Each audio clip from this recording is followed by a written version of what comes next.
Binisita ni Jethro si Moises. 18 kabanata. Nabalitaan ni Jethro na pari ng Midian at biyenan ni Moises ang lahat ng ginawa ng Diyos kay Moises at sa mga mamamayan niyang Israelita. Nabalitaan niya kung paano inilabas ng Panginoon ang mga Israelita sa Ehipto.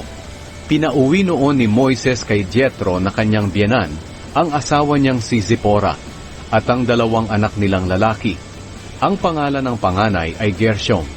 Dahil nang ipinanganak siya, sinabi ni Moises, "Dayuhan ako sa ibang lupain." Ang pangalan ng pangalawa ay Eliezer. Dahil nang ipinanganak siya, sinabi ni Moises, "Ang Diyos ng aking ama ang tumutulong sa akin. Iniligtas niya ako sa espada ng Faraon." Ngayon, pumunta sila Jethro, ang asawa ni Moises at ang 2 nilang anak, sa pinagkakampuhan ni Moises sa ilang, malapit sa bundok ng Diyos. Nagpasabi na si Jethro kay Moises na darating siya kasama si Zipporah at ang 2 nilang anak. Kaya sinalubong ni Moises ang kanyang biyenan at yumukod siya at humalik sa kanya bilang paggalang. Nagkamustahan sila at pagkatapos pumasok sa tolda. Sinabi ni Moises kay Jethro ang lahat ng ginawa ng Panginoon sa Faraon at sa mga Ehipsyo para sa mga Israelita. Sinabi rin niya ang lahat ng paghihirap na naranasan nila sa paglalakbay at kung paano sila iniligtas ng Panginoon. Tuwang-tuwa si Jethro sa lahat ng kabutihang ginawa ng Panginoon sa mga Israelita nang iligtas niya sila sa kamay ng mga Ehipsyo. Sinabi ni Jethro, "Purihin ang Panginoon na nagligtas sa inyo sa kamay ng mga Ehipsyo at ng Faraon. Nalalaman ko ngayon na mas makapangyarihan ang Panginoon sa lahat ng Diyos dahil iniligtas niya ang mga Israelita sa mga Ehipsyong nagmamaltrato sa kanila." Pagkatapos nag-alay si Jethro ng mga handog na sinusunog at iba pang mga handog sa Diyos. At habang ginagawa niya ito, dumating si Aaron at ang lahat ng tagapamahala ng Israel. Sumama sila kay Jethro para kumain sa presensya ng Diyos. Pumili si Moises ng mga hukom. Kinaumagahan, naupo si Moises bilang hukom para dinggin ang mga kaso ng mga tao. Nakapila ang mga tao sa harapan niya mula umaga hanggang gabi.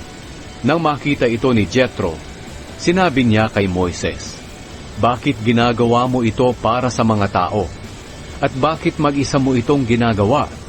Pumipila sa iyo ang mga tao mula umaga hanggang gabi." Sumagot si Moises, "Ginagawa ko po ito dahil lumalapit ang mga tao sa akin para malaman ang kalooban ng Diyos.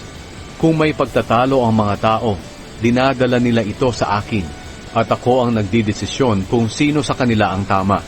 At tinuturuan ko sila ng mga tuntunin at utos ng Diyos." Sinabi ni Jethro, "Hindi tama ang pamamaraan mong ito. Pinapahirapan mo lang ang sarili mo at ang mga taong ito. Napakahirap nito kung ikaw lang. Makinig ka sa akin at papayuhan kita. At sana'y samahan ka ng Diyos. Ipagpatuloy mo ang ginagawa mong paglapit sa Diyos para sa mga tao. Dalhin mo ang mga kaso nila sa Kanya. Ipagpatuloy mo rin ang pagtuturo mo sa kanila ng mga tuntunin at utos ng Diyos. Turuan mo sila kung paano mamuhay at kung ano ang gagawin nila. Pero pumili ka ng mga taong tutulong sa iyo. Dapat mayroon silang kakayahan sa paghuhukom. May takot sa Diyos, mapagkakatiwalaan, at hindi tumatanggap ng suhol. Gawin mo silang mga hukom ng grupo na binubuo ng 1,000, 100, 50 at 10 tao. Maglilingkod sila bilang mga hukom sa lahat ng oras. Sila ang magpapasya sa simpleng mga kaso, pero dadalhin nila sa iyo ang mabibigat na kaso. Sa ganitong paraan, mapapagaan ang trabaho mo dahil matutulungan ka nila. Alam kong ito ang gusto ng Diyos na gawin mo, at kung susundin mo ito, hindi ka na mahihirapan, at makakauwi ang mga taong ito ng mapayapa. Sinunod ni Moises ang ipinayo sa kanya ng kanyang biyenan. Pumili siya sa mga Israelita ng mga taong may kakayahan sa paghuhukom, at ginawa niya silang mga hukom ng grupo na binubuo ng 1,000, 100, 50 at 10 tao. Naglingkod sila bilang mga palagi ang hukom ng mga tao.